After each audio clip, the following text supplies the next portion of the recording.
into public life. He is the founder president of Viduthalai Chiruthaigal Katchi, a movement that has inspired millions with its commitment to social empowerment and democratic values. His journey leading. Happy Christmas. बड़ा दिन मुबारक हो. जय भीम.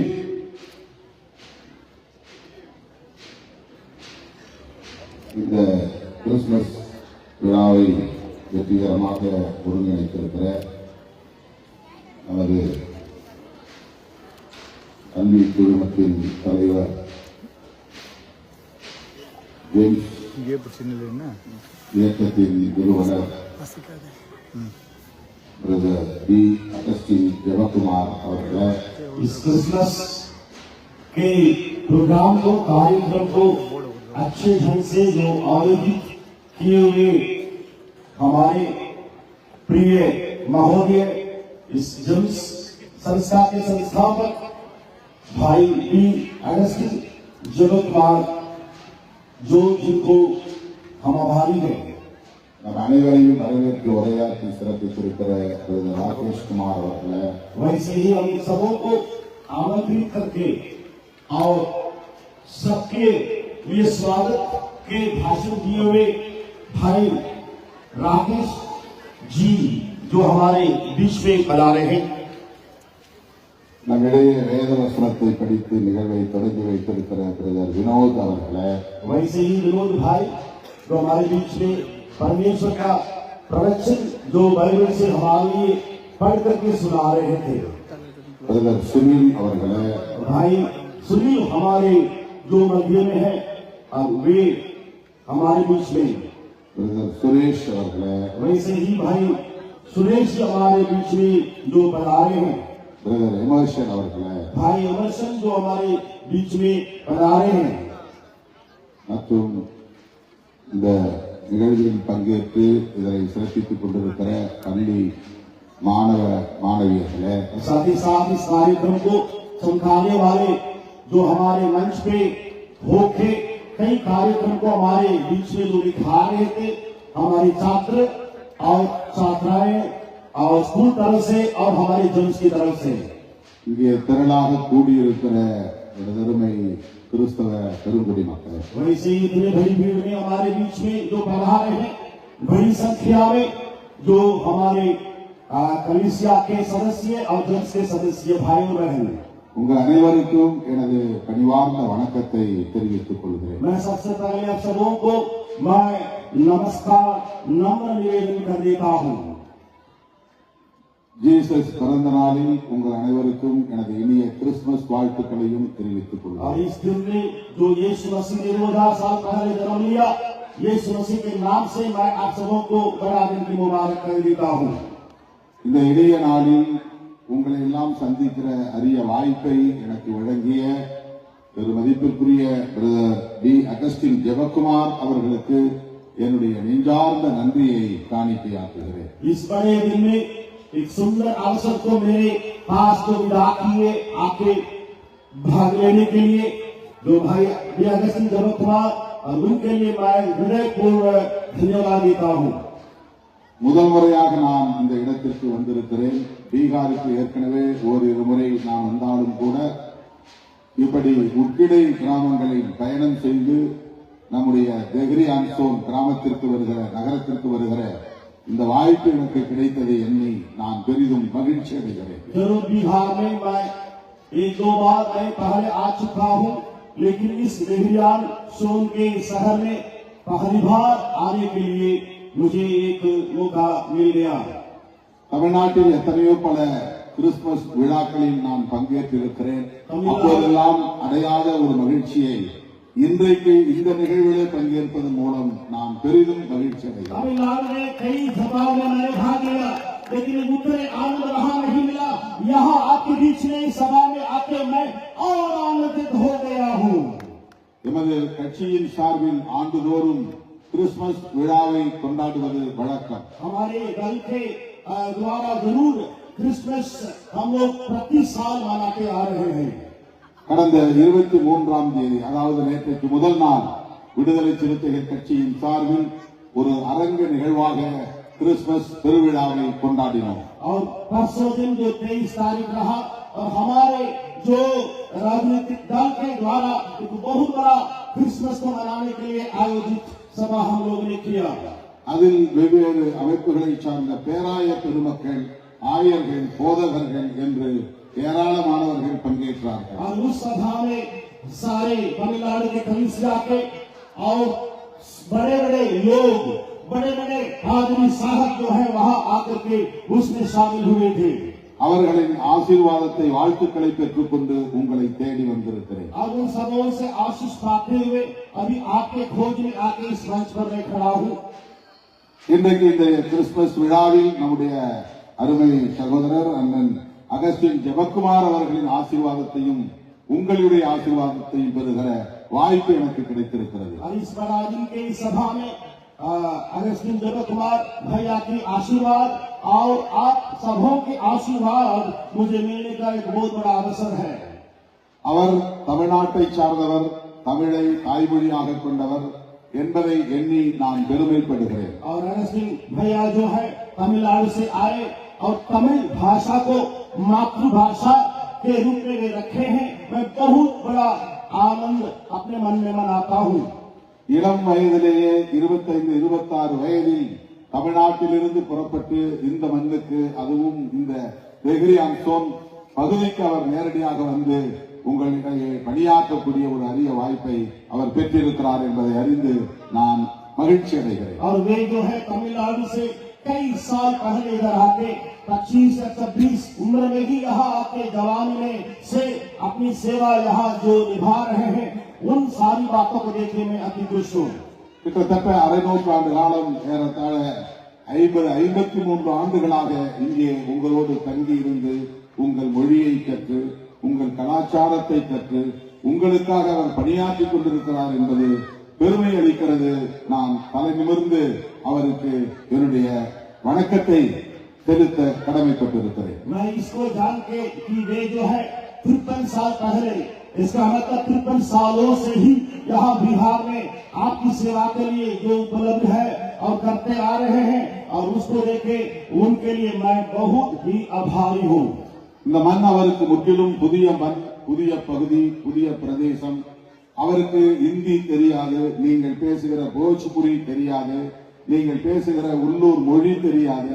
ஆனாலும் இங்கே வந்து உங்களோடு சேர்ந்து உங்களில் ஒருவராக அவர் மாறி இன்றைக்கு உங்களுடைய அன்பை பெற்றவராக இன்றைக்கு நிற்கிறார், உங்களில் ஒருவராக வாழ்ந்து கொண்டிருக்கிறார் என்பது பெருமை அளிக்கிறது. और वे अगस्टिन भैया जो है जब आए न हिंदी जानते थे, भोजपुरी जानते थे या कोई यहाँ की भाषा जानते थे, लेकिन यहाँ आने के बाद, आपके भाषा को सीखने के बाद, आप में से एक जन होकर के और यहाँ इतने सालों से इतनी बड़ी सेवा को करके अभी तक आप पहुंचे हुए हैं.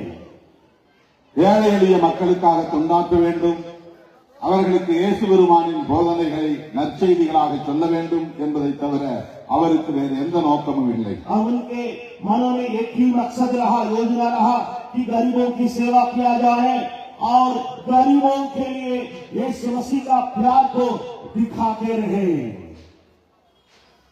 உங்களில் ஒருவராக இருந்து உங்கள் மொழியையும் கற்று இந்த பிள்ளைகளுக்கான பள்ளிக்கூடங்களை நிறுவி இன்றைக்கு ஏறத்தாழ 25 மாவட்டங்களில் கல்வி நிறுவனங்களை உருவாக்கி 3000 பிள்ளைகளுக்கு மேலாக அவர் தன்னுடைய பிள்ளைகளைப் போல் ஏற்று அவர்களுக்கு கல்வி வழங்கி வருகிறார் என்பது பெருமை அளிக்கிறது. और वे आके यहाँ कई पाठशाला को स्थापित किए और 25 वहाँ पे जिलाओं में जाकर के कई हजारों बच्चों को, बहुत हजारों बच्चों के तक पढ़ाई को पहुंचा के सेवा में लगे हुए हैं.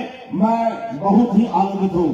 கிறிஸ்தவத்தை போதிப்பது அவர்களுடைய நோக்கம் இல்லை, எளிய மக்களை கல்வி பெற வைத்து அவர்களை அதிகார வலிமையுள்ளவர்களாக மாற்றுவதுதான் அவருடைய நோக்கம். मसीह धर्म को ये प्रचार करना उनका लक्ष्य नहीं है, लेकिन बदलाव को मन में डालना और शिक्षा देना और कई जगह में जाकर के लोगों को परिवर्तित करना ही उनके हृदय का एक बहुमूल्य मकसद रहा.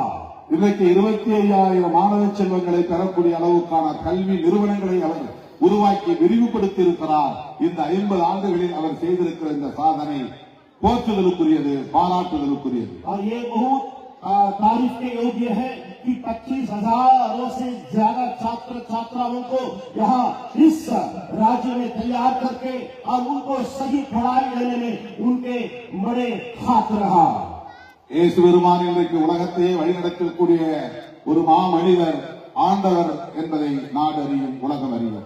इस संसार जानता है, इस भारत देश जानता है कि यीशु परमेश्वर जो है एक परमेश्वर है, इस संसार में मुक्ति देने आया. 2000 ஆண்டுகளுக்கு முன்னால் பிறந்தவர் இன்றைக்கும் நம்மை வழிநடத்தி கொண்டிருக்கிறார். 2000 साल पहले यीशु मसीहा का पैदाइश हुई, लेकिन अभी भी वही यीशु मसीहा अगुवाई करते आ रहा है.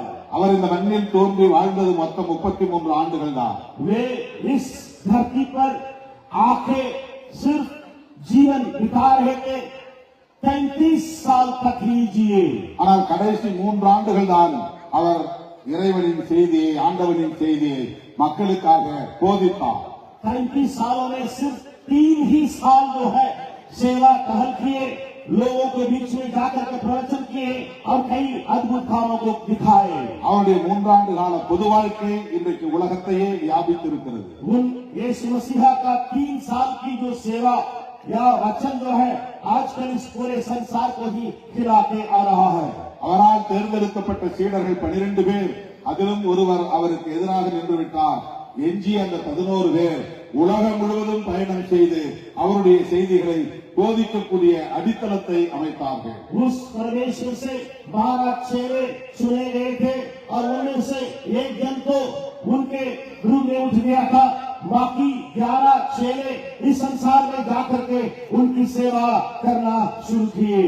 இன்னைக்கு எத்தனையோ தலைவர்கள் 30 ஆண்டுகள், 40 ஆண்டுகள், 50 ஆண்டுகள் என்று கட்சிகளை உருவாக்கி பணியாற்றினாலும் கூட அவர்களின் மறைவுக்கு பிறகு அது காணாமல் போய்விடுகிறது. आज कई दल के नेताओं जो है आए और 30 साल, 35 साल, 40 साल जरूर सेवा करते हैं, लेकिन उनके इस संसार से जाने के बाद कई बातें बिल्कुल खत्म हो जा रही है.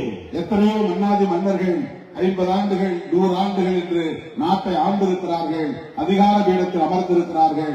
ஆனால் அவர்கள் மறைவுக்கு பிறகு உலகம் அவர்களை மறந்துவிட்டது.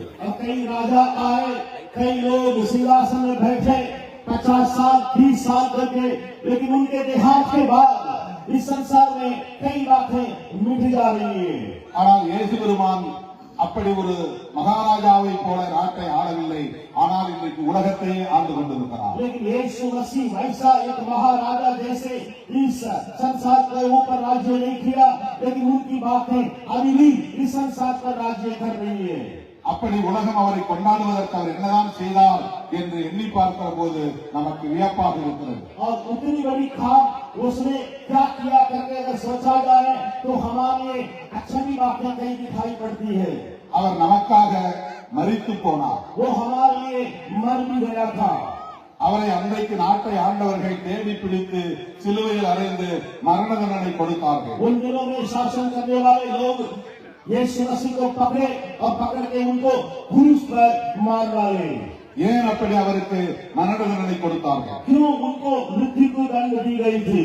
அவர் மக்களை நல்வழிப்படுத்தினார், அன்பை போதித்தார், கருணையை போதித்தார் என்பதை தவிர வேறெந்த குற்றமும் செய்யவில்லை. और सिर्फ उन्होंने यही किया कि लोगों को दया दिखाए, भलाई करते आए, अच्छे वचन बोल बोल के आए और इन बातों के अलावा कोई बुराई उन्होंने नहीं किया. மொழி, மதம், இனம், தேசம் என்ற பாகுபாடுகளை கடந்து ஒருவரை ஒருவர் நேசிக்க வேண்டும் என்று சொன்னார். और धर्म और भाषा और कई प्रकार की जाति की बातों को पार करके और उन्होंने बड़े काम जो किया उसी को ही याद दिलाया जा रहा है. ஒரு வரியில் சொல்ல வேண்டுமானால் சகோதரத்துவத்தை அவர் போதித்தார். एक तरफ से अगर कहा जाए भाईचारे के प्रेम को उन्होंने करके दिखाया. ஒருவருக்கு ஒருவர் வெறுப்பை உமிழக்கூடாது, ஒருவர் இன்னொருவரை வெறுக்கக்கூடாது. மதத்தின் பெயரால் அவன் வேறு மதம், இவன் வேறு மொழி, இவன் வேறு இனம், இவன் வேறு நாட்டை சார்ந்தவன் என்ற வெறுப்பை உமிழக்கூடாது என்பதுதான் அவருடைய முக்கியமான நற்செய்தி. उसने सिर्फ यही प्रवचन दिया कि धर्म के नाम पर एक दूसरे से बंटवारा नहीं करना है या भाषा के नाम पर एक दूसरे से घृणा नहीं करना है, और इन्हीं बातों को ही वे अपने प्रवचन में बोले. வெறுப்பின் அடிப்படையிலே மனிதர்கள் வாழ்ந்தால் வளர்ந்தால் வன்முறைக்கு அது வித்திடும் என்று உணர்ந்தார். और उनको अच्छा से मालूम था कि एक दूसरे से अगर घृणा करने लगेंगे वहाँ लड़ाई झगड़ा के अलावा और कुछ बातें नहीं होंगी. ஒருவருக்கொருவர் பொறாமை கொண்டும் வெறுப்பு கொண்டும் வாழ்ந்தால் அது வன்முறையாக மாறுவதோடு மட்டுமில்லாமல் போராக வெடிப்பதற்கும் உலக அமைதியை கெடுப்பதற்கும் அதுதான் வழிவகுக்கிறது என்பதை உணர்ந்தவர் நம்முடைய இயேசு பெருமான். और यीशु मसीह को अच्छी तरह मालूम था कि ईर्ष्या या कोई एक दूसरे से घृणा करने की भावना इसको रख के जाएगा तो वहाँ बहुत बड़ा एक लड़ाई या झगड़ा या इस प्रकार की बातें ही वहाँ पैदा हो सकती है. प्रेम मिट जाएगा. ஒருவர் நம்மை வெறுத்தாலும் நாம் அவரை வெறுக்கக்கூடாது என்று சொன்னார். और उसने कहा अगर कोई आपका विरोध करे आप उनका विरोध ना करें. ஒருவர் நம்மை இகழ்ந்தாலும் நாம் அவரை இகழக்கூடாது என்று சொன்னார். और उसने अपना प्रवचन में ये कहा कि कोई आपकी निंदा करे आप उल्टे में उनकी निंदा मत करें. ஒருவர் நம் மீது வன்முறையை ஏவினாலும் நாம் அதற்கு பதிலாக வன்முறைக்கு வன்முறைதான் தீர்வு என்று கருதி வன்முறை செய்யக்கூடாது என்று சொன்னார். कोई किसी के ऊपर अत्याचार की बातें करे या किए या दूसरे के उल्टे में और आप अत्याचार की बातों को उनके ऊपर न करे, यही उनका वचन रहा. பழிவாங்கும் வெறி கூடாது என்று சொன்னார். बदला लेने के खाम कभी मन में उठना नहीं करने करके उन्होंने वचन बताया.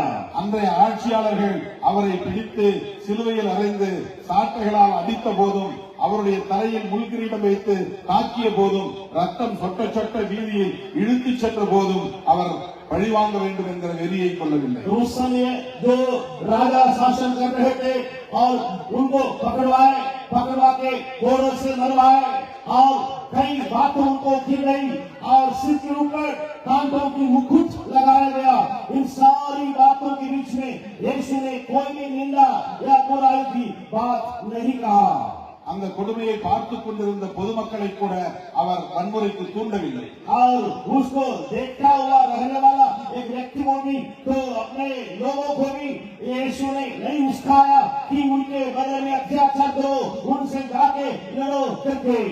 தன்னை ஏற்றுக்கொண்ட சீடர்களையும் சரி தன்னை பின்பற்றிய மக்களையும் சரி என்னை படுகொலை செய்யக்கூடிய இந்த கும்பலை நீங்கள் பழிவாங்க வேண்டும் என்று அவர் சொல்லவில்லை. यीशु अपने चेलों से या अपने पीछे करने वाले किसी भी लोगों से ये नहीं कहा कि जो लोग मुझे मार रहे हैं, जो लोग मुझे पकड़ रहे हैं, उनको जाके मारिए, उनके जाके खत्म कीजिए करके कभी यीशु ने कहा नहीं. அவ்வளவு கொடூரமான வதைகளையும் சகித்துக் கொண்டு அவர் ஆண்டவனை நோக்கி பிரார்த்தனை செய்தார். इतनी सारी बातों को सहने के बाद उसने एक काम किया, अपने पिता से उसने सिर्फ विनती किया. ஆண்டவரே, இவர்கள் என்ன செய்கிறோம் என்பது அறியாமல் செய்து கொண்டிருக்கிறார்கள், இவர்களை மன்னியுங்கள் என்றுதான் இறைவனிடத்திலே இறைஞ்சினார், வேண்டினார், கெஞ்சினார். उस परमेश्वर ने पिता से सिर्फ यही प्रार्थना किया कि हे पिता, ये लोग जो मुझे मार रहे हैं, ये लोग मुझे जो निंदा कर रहे हैं, ये नहीं जानते कि वे क्या कर रहे हैं. क्षमा कर. அந்த இடத்தில் கூட அவர் நான் இவர்களை மன்னிக்கிறேன் என்று சொல்லவில்லை. और उसने ये नहीं कहा कि मैं इनकी क्षमा करता हूँ. ஆண்டவனைத்தான் அவர் வேண்டுகிறார், இவர்களை மன்னித்து விடுங்கள், இவர்களுக்கு நீங்கள் எந்த தண்டனையும் தந்து விடாதீர்கள், இவர்கள் செய்வது தெரியாமல் செய்து கொண்டிருக்கிறார்கள், அறியாமையில் உழலுகிறார்கள், பாவம் அவர்களும் அப்பாவிதான், அவர்களை மன்னியுங்கள் என்றுதான் ஆண்டவரிடத்தில் வேண்டுகோள் விடுத்தார் இயேசு பெருமான். यीशु स्वर्गीय पिता से विनती किया, हे पिता, इनको क्षमा कर, इनके पाप के बदला न लेना, इनके बुराई के बदला न लेना, इनको क्षमा कर करके पिता से उसने प्रार्थना की. ஆக இயேசு பெருமான் போதித்த நற்செய்தி என்னவென்றால் மக்களே ஒருவருக்கொருவர் அன்பு செலுத்துங்கள், வெறுப்பை வளர்க்க வேண்டாம் என்பதுதான். यीशु ने सिर्फ यही वचन दिया, यही प्रचार किया कि एक दूसरे से प्रेम करो और एक दूसरे से घृणा मत करो. அதையும் மீறி நம் மீது வெறுப்பு காட்டக்கூடியவர்கள் மீது, வன்முறை செய்யக்கூடியவர்கள் மீது பழிவாங்க வேண்டும் என்று வெறி கொள்ளாமல் மன்னிக்க கற்றுக்கொள்ளுங்கள், ஆண்டவரிடத்தில் மண்டியிட்டு வேண்டுங்கள், அவர்களை மன்னிக்கும்படி என்றுதான் நமக்கு நற்செய்தி சொன்னார். कोई अगर कोई अत्याचार करे, कोई बुराई करे, कोई मारे, उनके विरुद्ध में आप न करे, आप न बदला ले और उनको क्षमा करके प्रेम करे करके यीशु का प्रवचन था. அந்த போதனைதான் தமிழ்நாட்டில் பிறந்த அன்பு அண்ணன் அகஸ்டின் ஜெயக்குமார் அவர்களே, அந்த போதனைதான் பல ஆயிரம் மைல்கள் கடந்து பீகாருக்கு வந்து மொழி தெரியாத இடத்துல உங்களோடு பழக வைத்திருக்கிறது, உங்களுக்காக பணியாற்ற வைத்திருக்கிறது, உங்கள் மீது நேசம் செலுத்த வைத்திருக்கிறது. उस परमेश्वर की शिक्षा से प्रभावित होकर अगस्टिन जयकुमार भाई जो है तमिलनाडु में जन्म लिए, उनके परमेश्वर के वचन से प्रभावित होकर के यहाँ आके उनके वचन को आप तक पहुँचाने के कार्य में लगे हुए हैं. 2000 ஆண்டுகளுக்கு முன்னால் சிலுவையில் அறையப்பட்ட இயேசு இன்னும் நம்மோடு உயிரோடு இருக்கிறார் என்பதற்கு இன்றைக்கு அகஸ்டின் ஜெயக்குமார் அவர்கள் செயல்படுகிற அந்த செயற்பாட்டின் மூலம் நாம் உணர்ந்து கொள்ள முடியும். 2000 साल पहले जो परमेश्वर यहाँ इस धरती पर थे, वो परमेश्वर यीशु आज भी जिंदा है. इन बातों को आप तक कथी करने के लिए या दिखाने के लिए और हमारे अगस्टिन भैया की वो जीवन शैली और उनके लोगों की जीवन शैली ही काफी है. அவரை இன்றைக்குத்தான் நான் முதன்முறையாக பார்க்கிறேன். और मैं उनको पहली बार आज मैं देख रहा हूँ. அவர் பெயரை கேள்விப்பட்டிருக்கிறேன். मैं जरूर उनके नाम सुन लिया था. கடந்த முறை எமர்சன் அவர்களை சந்தித்த போதும், செல்வி அவர்களை சந்தித்த போதும் அண்ணன் ஜெயக்குமார் அவர்களை பற்றிய இடத்துல நிறைய சொல்லி இருக்கிறார்கள். और भाई जो एमर्सन भाई है और सेल्वी जो है और वो जो जी है, उनसे भी मुलाकात करने के बाद वे दोनों अगस्टिन भैया के भाई के बारे में कई बातें उनसे जरूर बोल चुके हैं. அவரிடத்தில் நான் கேட்டேன், मैंने उनसे पूछा உங்களுக்கு தமிழ் மட்டும்தானே தெரியும், எப்படி இந்த மக்களிடத்தில் நீங்கள் பணியாற்ற முனைந்தீர்கள், அதில் வெற்றி பெற்றீர்கள் என்று கேட்டேன். आपको सिर्फ तमिल भाषा मालूम है तो इतने दूर आकर के और यहाँ जो दूसरी भाषा बोलने वालों के बीच में आपका कैसे मन लगा कि आके सेवा करें. மக்களுக்கு தொண்டு செய்ய மொழி முக்கியமில்லை, அன்புதான் முக்கியம், அவர்கள் மீது நாம் செலுத்துகிற அன்புதான் முக்கியம் என்று சொன்னார். और उन्होंने कहा और भाषा कोई रोक नहीं है सेवा करने के लिए, सिर्फ प्रेम काफी है सेवा करने के लिए. இங்கே மதவாத சக்திகளால் உங்களுக்கு நெருக்கடிகள் இருந்திருக்குமே, பிரச்சனைகள் இருந்திருக்குமே, அவற்றையெல்லாம் எப்படி சமாளித்தீர்கள், இன்றைக்கு எப்படி சமாளிக்கிறீர்கள் என்று நான் கேட்டேன். तो मैंने पूछा तो कई जो है धर्म के विरोध करने वाले कई विरोधी दलों से आपको कई बातें चुनौती के रूप में मिला होगा, तो आप उन लोगों को कैसे सामना किए. அப்போது லேசாக புன்முறுவலித்தார், சிரித்துக் கொண்டார், அவ்வளவுதான், பெரிய பதில் எனக்கு எதுவும் சொல்லவில்லை. तब उन्होंने सिर्फ मुस्कुराए और मेरे लिए उस प्रश्न का कोई बड़े जवाब नहीं दिए. கொஞ்ச நேரம் கழித்து சொன்னார், और थोड़ी देर के बाद उन्होंने अपने मुंह से कहा, ஒரே வழி அன்பை மக்களிடத்தில் போதிப்பது மட்டும்தான் இவற்றை எல்லாம் சமாளிப்பதற்கு தீர்வு என்று சொன்னார். प्रेम को सिर्फ दिखाने के द्वारा ही इन सारे विरोधियों का जो भी बातें हैं उनको सामना करने का यही ताकत रहेगा. நம்மை வெறுப்பவர்கள் மீது நாம் வெறுப்பை காட்டக்கூடாது என்பதுதானே கிறிஸ்தவம். मसीहत में क्या शिक्षा है? जो विरोध करते हैं उनसे विरोध मत करो, उनसे प्रेम करो. நம்மை வெறுப்பவர்களை வென்றெடுப்பதற்கு ஒரே வழி அன்பு செலுத்துவதுதானே வழி. जो बैर करते हैं उनसे बैर नहीं रखना, सिर्फ प्रेम करना ही मसीहत का बहुत बड़ी शिक्षा है. லவ் அண்ட் அஃபெக்ஷன் என்ற அந்த அணுகுமுறையைத்தான், அந்த ஒரே தீர்வைத்தான் நான் கையாண்டேன் என்று சொன்னார். और उन्होंने अपने मुंह से कहा कि प्रेम और मोहब्बत इन दोनों चीज को ही हम लोग इस्तेमाल कर रहे हैं सारी बातों से ऊपर चलने के लिए. இதுதான் இயேசு பெருமானுக்கு கிடைத்திருக்கிற வெற்றி. यही यीशु मसीह के लिए बहुत बड़ा विजय को दिलाने वाली बात. இதுதான் கிறிஸ்தவத்தின் வெற்றி. यही मसीहत की जीत है. ஆனால் இன்றைக்கு கிறிஸ்தவத்தை அந்நிய மதம் என்று சொல்லி கிறிஸ்தவர்களையும் அந்நியர்கள் என்பதை போல இங்கே வெறுப்பு பிரச்சாரம் நடக்கிறது. लेकिन आजकल कई विरोधी लोग उठ के और एक मसीह को धर्म मान करके उसके विरुद्ध करने लग रहे हैं मसीहत को, और लोगों से भी घृणा करके और उनसे भी कई गलत काम किया जा रहा है. அரசியல் காரணங்களுக்காக இந்த மண்ணின் பூர்வீக குடிகளை, இந்த மண்ணின் மைந்தர்களை அந்நியர்களைப் போல காட்டுகிற இந்த முயற்சி மிகவும் ஆபத்தானது. राजनीति के खेल खेल के और यहाँ इस धरती पर पैदा हुए लोगों को अन्य देश से आए हुए या अन्य लोग करके समझना वो बिल्कुल आसान नहीं है. புரட்சியாளர் பாபா சாஹேப் அம்பேத்கர் அவர்கள் இந்த மண்ணை சார்ந்த அனைத்து மக்களையும் மண்ணின் மைந்தர்களாகத்தான் மதிக்க வேண்டும், மதத்தின் பெயரால் யாரையும் அந்நியப்படுத்தக் கூடாது என்கிற வகையில் அரசமைப்பு சட்டத்தை வகுத்தளித்திருக்கிறார். जिन्होंने क्रांति करके दिखाया अम्बेडकर जी जो है, उन्होंने कहा इस धरती पर जो भी पैदा हुए उनको धर्म के चलते या किसी बात के चलते उनसे कोई बैर न रखना, उनको भाई समझ करके उनसे प्रेम रखना. கிறிஸ்தவம் போதிக்கிற சகோதரத்துவத்தை அரசமைப்பு சட்டத்தில் முக்கியமான கோட்பாடாக வரையறுத்தவர் புரட்சியாளர் அம்பேத்கர் அவர்கள். ये जो क्रांति करके दिखाने वाले अम्बेडकर जी जो है, मसीहत के अंदर पाए जाने वाले प्रेम को और राजनीतिक तल से ऊपर जहाँ भाषण की बातें होती है, जहाँ न्याय की बातें होती है, वहाँ ये लागू किया जाए. இயேசு பெருமான் போதித்த சகோதரத்துவத்தை 2500 ஆண்டுகளுக்கு முன்னால் இந்த மண்ணை சார்ந்த கௌதம புத்தரும் தான் போதித்தார். 2500 साल से पहले, और यही जो धरती में पैदा हुआ जिनके बारे में मैंने कहा वही अपने वचन से बोल करके दिखाए. இயேசு பெருமான் பிறப்பதற்கு 500 ஆண்டுகளுக்கு முன்னால் இந்திய மண்ணில் அதுவும் இந்த பகுதியை சார்ந்த பகுதியில் தோன்றியவர்தான் பகவான் புத்தர். बुद्ध जो इस धरती पर पैदा हुए यीशु मसीह के 500 साल पहले, और वे आके कई काम करके गए. அவருடைய போதனைகளும் இயேசு பெருமானின் போதனைகளும் ஒன்றுதான். और उनके सिद्धांत और यीशु मसीह के सिद्धांत एक सा है.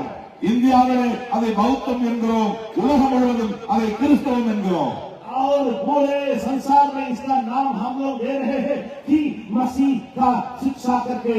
2500 ஆண்டுகளுக்கு முன்னால் புத்தர் போதித்ததை மீண்டும் 500 ஆண்டுகளுக்கு பின்னால் தோன்றிய இயேசு பெருமானும் அதையே மாநிலத்திற்கு சொல்ல வேண்டிய தேவை இங்கே உருவாகி இருக்கிறது. 2500 साल पहले जो बहुत चीजों उन्होंने कहा था, उन्हीं बातों को यीशु के मुंह से आप वो भी प्रचार किया, और आज भी हम उन बातों को दोहराते आ रहे हैं.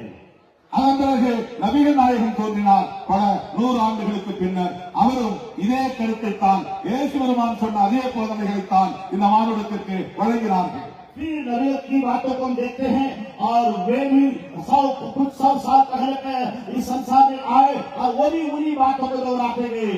நீங்கள் பௌத்தத்தையும் கிறிஸ்தவத்தையும் இஸ்லாத்தையும் ஒருங்கே சேர்த்து படித்தால் தெரியும், இந்த 3 மகான்களும் போதித்தது அன்பையும் கருணையையும் சகோதரத்துவத்தையும் தான்.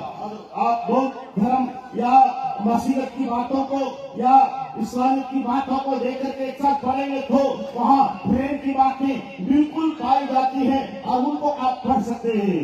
இந்த மாமனிதர்களின் மகான்களின் கோட்பாடுகளைத்தான் மகாத்மா பூலே, புரட்சியாளர் அம்பேத்கர், தமிழ்நாட்டை சார்ந்த நம்முடைய தந்தை பெரியார் போன்றவர்களும் முன்னெடுத்தார்கள். ये महापुरुषों के बातों को ही अम्बेडकर जी हो या பெரியார் जी हो तमिलनाडु के, वे अपने भाषण में अपने प्रवचन में करके बोले. அதைத்தான் இவர்கள் சமூக நீதி என்று புதிய பரிமாணத்தில் நமக்கு வழங்கி இருக்கிறார்கள். और उसी को सामुदायिक या सामाजिक नीति करके इस संसार में आके उन्होंने कहा. சமூக நீதி என்பது சமத்துவத்தை உருவாக்குவதற்கான ஒரு வழிமுறை. और ये जो बातें जो है समतल की बातों के ऊपर या एक मन एक चित्त जी के करने की जो बातों के ऊपर ये ज्यादा प्रभाव डालती है. மதிப்பிற்குரிய அண்ணன் ஜெபக்குமார் அவர்கள் இடத்திலே பேசுகிற போது தொடக்க காலத்தில் மக்களிடையே இருந்த பாகுபாடுகள் இன்றைக்கு நம்முடைய மிஷனரியின் வேலைகளுக்கு பின்னர் ஒரு சமத்துவத்தை என்னால் காண முடிகிறது என்று பெருமிதத்தோடு குறிப்பிட்டார். भाई अगस्ती जगतकुमार से जब बातचीत करते थे तो उन्होंने कहा पहले इतना लोग एक दूसरे से बैर भाव करके एक दूसरे से घृणा करते थे, लेकिन इतना वचन बोलने के बाद, प्रेम दिखाने के बाद आजकल उन सारी बातें कम होते गया. கல்வியை வழங்க மக்களிடத்தில் விழிப்புணர்வு வளர்கிறது, சமத்துவமும் வளர்கிறது என்று சொன்னார். और उन्होंने कहा शिक्षा जितना तेजी से फैलती है या शिक्षा को जितना तेज से हम देते हैं उतने ही जो है उनके अंदर एक मन और एक साथ रहने का जीवन बढ़ते जाता है. இந்த பகுதியை சார்ந்த மக்களால் வெகு மக்களால் புறக்கணிக்கப்பட்ட எளிய மக்களை நான் குறிவைத்து அவர்களை அணிதிரட்டுவதில் அவர்களுக்கு கல்வி வழங்குவதில் கவனம் செலுத்தி வருகிறேன் என்று சொன்னார். और उन्होंने कहा इस धरती पर या इस बिहार में जो तिरस्कार किए जो छोड़ दिए गए उनके ऊपर हम लोग बड़ी ध्यान देखे, उनसे प्रेम करके हम उस परिवार में लाने के लिए हम लोग कोशिश करते हैं. அவர்கள் வசிக்கும் பகுதிகளிலே பள்ளிக்கூடங்களை நிறுவி அந்த பிள்ளைகளை எல்லாம் அழைத்து இன்றைக்கு கல்வி தருகிறோம், அது எங்களுக்கு மகிழ்ச்சி அளிக்கிறது என்று சொன்னார். और उन्होंने कहा ऐसे जो तिरस्कार किए हुए जो बिल्कुल छोड़े गए लोग जहाँ रहते हैं वहाँ हम लोग जाकर के वहाँ पाठशाला को खोल करके शिक्षा दे करके उनके अंदर कई आनंद की बातों को हम लोग ला रहे हैं. கிறிஸ்தவம் இப்படித்தான் இந்த மண்ணில் மக்களை விழிப்புணர்வு பெற வைத்திருக்கிறது, கல்வியை தந்திருக்கிறது, சுகாதாரத்தை தந்திருக்கிறது, மருத்துவத்தை தந்திருக்கிறது, இன்றைக்கு ஒரு வலிமையை தந்திருக்கிறது. इसी प्रकार मसीहत जो है और इस संसार में शिक्षा को लाया और कई प्रकार के प्रेम की लाया, कई प्रकार के अच्छे भला काम करने वाले संस्थाओं को लाया. மத உணர்வை தூண்டுவதோ மதவெறியை வளர்ப்பதோ பிற மதங்களுக்கு எதிரான வெறுப்பை வளர்ப்பதோ கிறிஸ்தவத்தின் வேலை இல்லை என்பதை நாம் புரிந்து கொள்ள வேண்டும். हमें अच्छा से समझना है कि मसीहत का काम ये नहीं है कि एक दूसरे से बैर रखना और धर्म के नाम को लेकर के झगड़ा करना, ये बात मसीहत में नहीं है. கிறிஸ்தவம் என்றால் அன்பு என்றுதான் பொருள். एक मसीह व्यक्ति का अर्थ ये होता है कि प्रेम. கிறிஸ்தவம் என்றால் சுதந்திரம் என்று பொருள். मसीह व्यक्ति का नाम का अर्थ ये होता है कि आजाद. கிறிஸ்தவம் என்றால் சகோதரத்துவம் என்று பொருள். एक मसीह का नाम अर्थ ये होता है कि भाईचारे के प्रेम. கிறிஸ்தவம் என்றால் சமத்துவம் என்று பொருள். एक मसीह व्यक्ति का नाम ये होता है कि बिल्कुल एक साथ समर्थन के साथ जीना. கிறிஸ்தவம் என்றால் சமூக நல்லிணக்கம் என்று பொருள். और मसीहत का यही अर्थ होता है कि समुदाय एकता. அதனால்தான் உலகம் முழுவதும் கிறிஸ்தவ மிஷனரிகள் ஏராளமான கல்வி நிறுவனங்களை உருவாக்கி அவர்களுக்கு கல்வியை வழங்கி விழிப்புணர்வை தருகிறது. इसलिए विश्व भर में देखा जाए कई मसीहत के लोग जो है उठ के शिक्षा के कई संगठन को या संस्थाओं को खड़ा करके शिक्षा को वे लोग दे रहे हैं. வெறுமன தேவாலயங்களை கட்டுவதை மட்டுமே அவர்கள் தொண்டாக பணியாக கருதவில்லை. सिर्फ गिरजाघरों को बनाना ही उनका मकसद नहीं रहा. சர்ச் கட்டுவது மட்டும் கிறிஸ்தவத்தின் வேலை இல்லை. गिरजाघर को बनाना ही उनका मकसद सिर्फ नहीं है. பைபிள் படிப்பது மட்டும் கிறிஸ்தவத்தின் வேலை இல்லை. या बाइबल सिर्फ पढ़ना ही मसीहत का काम नहीं है. ஆதரவற்றவர்களுக்கு ஆதரவு அளிப்பது கிறிஸ்தவத்தின் வேலை. जो निराधार है या जो बिल्कुल बेसहारा है उनको सहारा देना मसीहत का काम है. தொழுநோயால் பாதிக்கப்பட்டவர்களையும் அன்போடு அணைத்து அரவணைத்து அவர்களுக்கு பணிவிடைகள் செய்வது கிறிஸ்தவத்தின் பணி. जो कोविड के बीमारी से जकड़े हुए हैं उन तक भी जाकर के प्रेम दिखा के मसीहा को उनके अंदर डालना ही उस मसीहत का काम है. எப்படி தமிழ்நாட்டிலிருந்து பீகாருக்கு வந்த அந்த அகஸ்டின் ஜெபக்குமார் பணியாற்றுகிறாரோ அதே போல் ஆஸ்திரேலியாவிலிருந்து கிரஹாம் ஸ்டெயின் ஸ்டூவர்ட் ஆஸ்திரேலியாவிலிருந்து வந்து ஒடிசாவிலே தங்கி தொழுநோயாளிகளுக்கு குடும்பத்தோடு பணிவிடை செய்தார். जिस प्रकार भाई अगस्टिन जबकमार तमिलनाडु से बिहार में आके बिल्कुल सामाजिक सेवा में लगे कई बातों को कर रहे हैं, वैसे ही कई साल पहले लंदन से जाकर ऑस्ट्रेलिया से ग्रहण स्टेन्स आकर के ओडिशा प्रांत में जाकर के वे कोवियों के बीच में तो कोविड के बीमार से जकड़े हुए थे उन तक जाकर के प्रेम को बरसाए. அவர்களை இந்தியன் என்று பார்க்காமல் வேறு மதத்தை சார்ந்தவர் என்று பார்க்காமல் தொழுநோயால் பாதிக்கப்பட்ட அந்த குஷ்ட நோய்களை தொட்டு அவர்களுக்கு பணிவிடை செய்வது எவ்வளவு பெரிய பணி என்பதை எண்ணி பார்க்க வேண்டும். वो विदेश से आए और ये भारत का एक आदमी है करके उन्होंने नहीं देखा, ये दूसरी भाषा बोलने वाला व्यक्ति करके उन्होंने नहीं देखा, लेकिन कोविड के बीमारी से टकरा हुआ है, इसको चंगाई देना है उस प्रेम के विचार से उनको जाकर छुए. அதே போல பணியாற்றியதால்தான் தெரசா அன்னையார் அவர்களை உலகமே இன்றைக்கு அன்னை தெரசா என்று அழைக்கிறது. आज हम देखते हैं कि इसी प्रकार सेवा यानी सामाजिक सेवा करने के चलते जो तेरेसा को मांझी करके, इसका मतलब माखानी करके आज संसार में उनका नाम प्रचलित है। கிறிஸ்தவன் இந்தியாவுக்கு அடி எடுத்து வைத்த பிறகுதான் சேரிகளில் வெளிச்சம் வந்தது. சேரி பிள்ளைகள் கல்வி வாசனையை நுகர்ந்தார்கள். आजकल नसीहत आने के बाद बिल्कुल आदिवासी लोग, बिल्कुल किनारे किए हुए लोग, अनपढ़ लोग उठाए गए, अच्छे स्तर पर रखाए गए। அதுவரையில் அவர்கள் அந்நியப்படுத்தப்பட்டு சமூகத்தோடு சேர முடியாமல் கிடந்தார்கள். अगर नसीहत नहीं आता या मसीह नहीं आता, वही जो बिल्कुल कीचड़ में रहने वाले, गंदगी में रहने वाले का जीवन वहीं पर मर जाता। இந்த மண்ணின் பூர்வீக குடிகள் பொது வீதிகளில் நடக்க முடியாது, ஆற்றில் குளிக்க முடியாது, குளத்தில் இறங்க முடியாது, கோவிலுக்குள் நுழைய முடியாது என்ற நிலையை மாற்றி அவர்களையும் மனிதர்களாக சமமாக நடத்தியது கிறிஸ்தவம் தான். और यहाँ पे कोई ऐसा रोक लगाया गया था कि आपको इस नदी में नहाना नहीं, आपको इस मंदिर में जाना नहीं, आपको इस स्थल में पैर रखना नहीं। ये सारी व्यवस्था को, ये सारी बातों को उलट पलट कर दिया मसीहत की बात है। எனவே கிறிஸ்தவம் என்பதை வெறும் மதம் சார்ந்த ஒரு நிறுவனமாக பார்க்க கூடாது, அது மக்களுக்கான தொண்டு செய்யும் கோட்பாடு என்பதை நாம் புரிந்து கொள்ள வேண்டும். इसलिए मसीहत को एक धर्म या धर्मांतर करने वाली बात करके न समझे, लेकिन सेवा करने वाले, परिवर्तन करने वाले एक संस्था, एक चीज करके आप समझे। நேற்று ஒரு வீடியோவை நான் சமூக ஊடகங்களில் யூடியூப் மூலமாக பார்த்தேன். कल के दिन में मैं मीडिया में एक यूट्यूब में एक चलचित्र देख रहा था। டெல்லியிலே ஒரு சம்பவம் நடந்திருக்கிறது. दिल्ली शहर में एक घटना हुई है। இந்த கிறிஸ்துமஸ் விழாவை ஒட்டி ஒருவர் பிளாட்பார்மிலே வைத்து கிறிஸ்தவ பொருட்களை, கிறிஸ்துமஸ் தாத்தா, கிறிஸ்துமஸ் தொப்பி, இந்த பொருட்களை எல்லாம் விற்பனை செய்து கொண்டிருக்கிறார். वहाँ दिल्ली में यहाँ दुकानदार लोग जो है अपने दुकान में क्रिसमस पहनने वाले जो टोपी रहता है या ड्रेस रहता है, एक क्रिसमस के संबंधित सारे चीज की बिक्री हो रही थी। 4-5 பேர் ஒரு வண்டியிலே வந்து இறங்கி அந்த இடத்திலே விற்பனை செய்து கொண்டிருந்தவர்களை கடுமையாக மிரட்டுகிறார்கள். 4-5 लोग गाड़ी से उतरे, वहाँ क्रिसमस की चीजों को जो बेच रहे थे उनको डांटे और उनके ऊपर बहुत बड़े विरोध की बातें कही गई। இது எங்களுக்கான தேசம், இங்கே எப்படி கிறிஸ்தவம் தொடர்பான பொருட்களை நீ விற்பனை செய்யலாம், எடுத்துக்கொண்டு ஓடு, இல்லையே உன்னை தாக்கி அழிப்போம் என்று एचरिक्கிறார்கள். दुकानदारों के विरोध में बोल उठे कि ये एक ऐसा हिंदू देश है, यहाँ आके मसीहत का या ईसा मसीह का चीज को या इन बातों को कैसे तुम बेच सकते हो करके विरोध की बातें बोले। இதுதான் வெறுப்பு அரசியல். इसी को कहते हैं बिल्कुल बैर करने का एक राजनीति है। இது இந்து மதத்தை பின்பற்றக்கூடிய மக்கள் செய்யவில்லை. ये हिंदू धर्म को पालन करने वाले लोगों से नहीं हुआ, ஆனால் அந்த பெயரை சொல்லுகிற அரசியல் சக்திகள், சில அமைப்புகள் தான் திட்டமிட்டு இந்த வெறுப்பை வளர்க்கிறார்கள். लेकिन उस धर्म का नाम लेने वाले कुछ शक्तियां या कुछ संस्थाएं मिलकर इस काम में अपने हाथ बैठाए।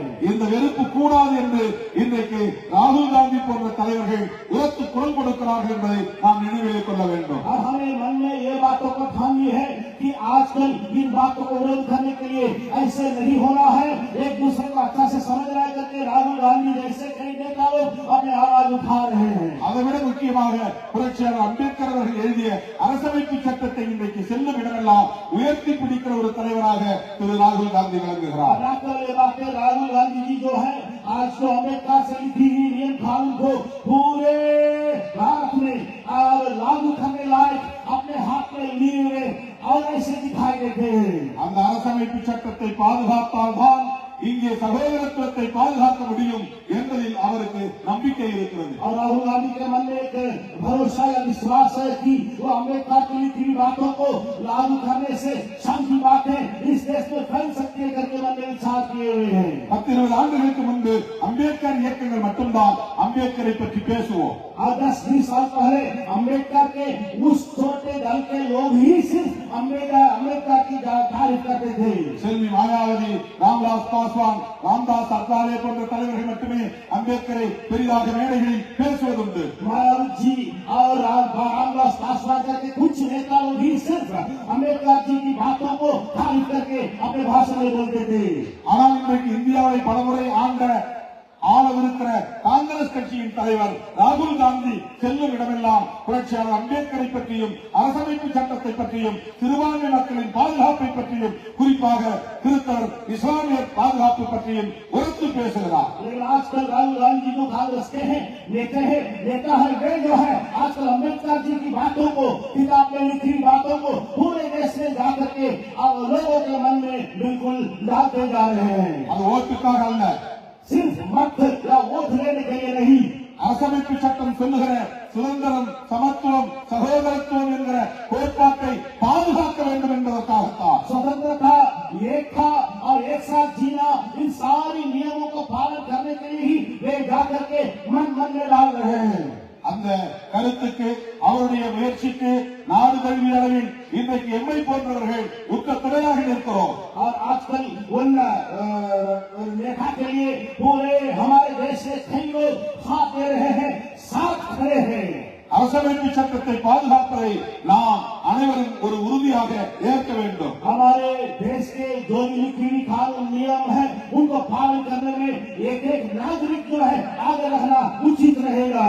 அரசமைப்பு சட்டத்தை பாதுகாக்க தவறினால் இங்கு சகோதரத்துவம் இல்லாமல் போய்விடும். நாடு அல்லோலகல்லப்படும் நிலை ஏற்படும். மதத்தின் பெயரால் வன்முறைகள் தாண்டவமாடும். देश की लिखी बातों को अगर हम उल्लंघन करेंगे तो यहाँ कई प्रकार की भाव की बातें पैदा होगी और एक दूसरे से घृणा करने की बातें पैदा होगी और प्रेम मिटते जाएगा.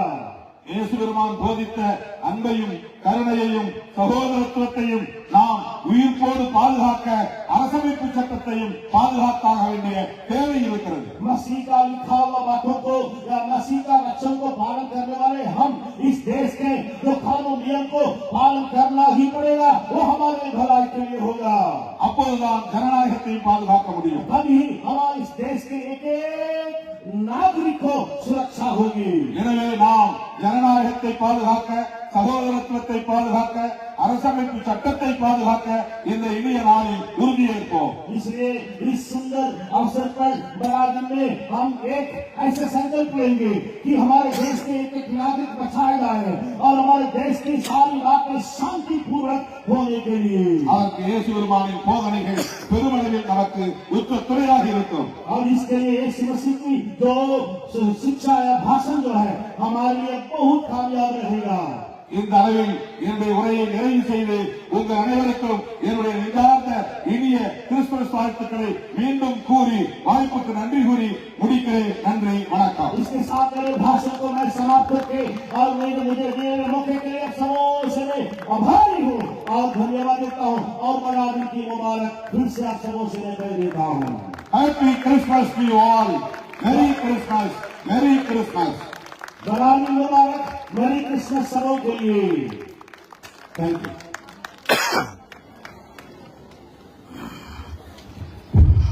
हमारे मुख्य अतिथि श्री कोदरावलन जी का हार्दिक धन्यवाद.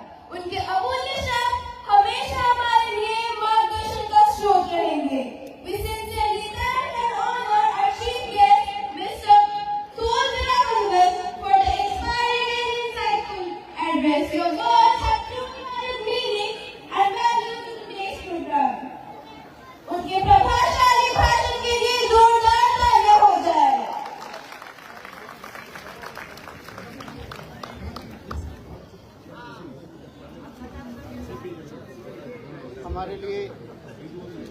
हमारे लिए बहुत ही गर्व की बात है कि हमारे बीच में हमारे अन्य अतिथि, मुख्य अतिथि के रूप में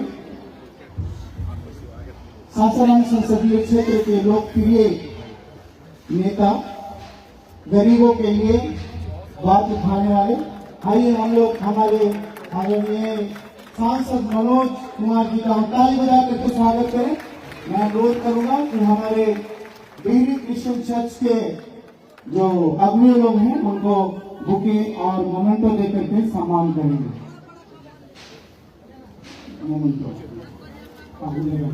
ताली बजाइए, जोर से ताली बजाया जाए. ताली बजा करके स्वागत करें.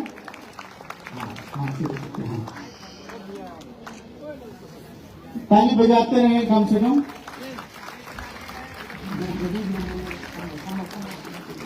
दोनों को भी लेते